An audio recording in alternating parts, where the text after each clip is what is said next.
पंडित जवाहरलाल नेहरू की कहानी। पंडित जवाहरलाल नेहरू भारत के पहले प्रधानमंत्री और स्वतंत्रता संग्राम के महान नेता थे।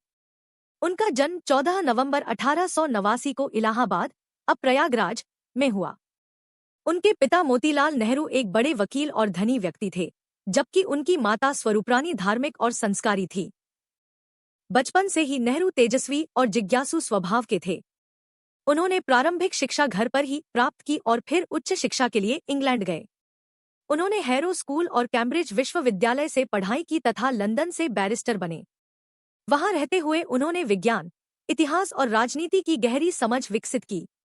भारत लौटने के बाद उन्होंने वकालत शुरू की, लेकिन जल्द ही महसूस किया कि उनका असली कार्य देश को आज़ादी दिलाना है। महात्मा गांधी के संपर्क में आकर वे भारतीय राष्ट्रीय कांग्रेस से जुड़े और स्वतंत्रता आंदोलन में सक्रिय हो गए। उन्होंने असहयोग आंदोलन, सविनय अवज्ञा आंदोलन और भारत छोड़ो आंदोलन में भाग लिया। वे कई बार जेल भी गए और कुल मिलाकर 9 साल से अधिक समय जेल में बिताया। जेल में रहते हुए उन्होंने कई किताबें लिखीं, जिनमें भारत की खोज, विश्व इतिहास की झलकियां और मेरे पिता के पत्र मेरे पुत्री के नाम प्रमुख हैं।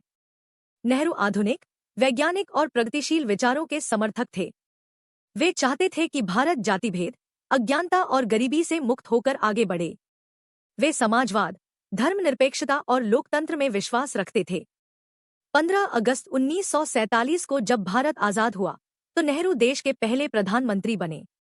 उन्होंने लगभग 17 साल तक प्रधानमंत्री के रूप में कार्य किया।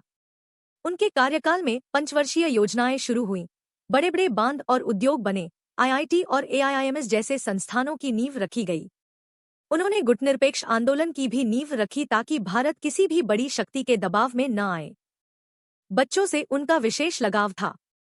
बच्चे उन्हें चाचा नेहरू कहकर बुलाते थे। नेहरू का मानना था कि आज के बच्चे ही कल का भारत हैं। इसी कारण उनकी जयंती 14 नवंबर को बाल दिवस के रूप में मनाई जाती है। पंडित नेहरू का निधन 27 मई 1964 को हुआ। उनके जाने से पूरा देश शोक में डूब गया। वे हमेशा याद किए जाते हैं, एक ऐसे नेता के रूप में जिसने आधुनिक भारत की नींव रखी। सीख। पंडित नेहरू ने हमें सिखाया कि शिक्षा, विज्ञान और एकता से ही देश प्रगति कर सकता है। उनका जीवन हमें प्रेरणा देता है कि हम अपने देश और बच्चों के भविष्य के लिए मेहनत करें।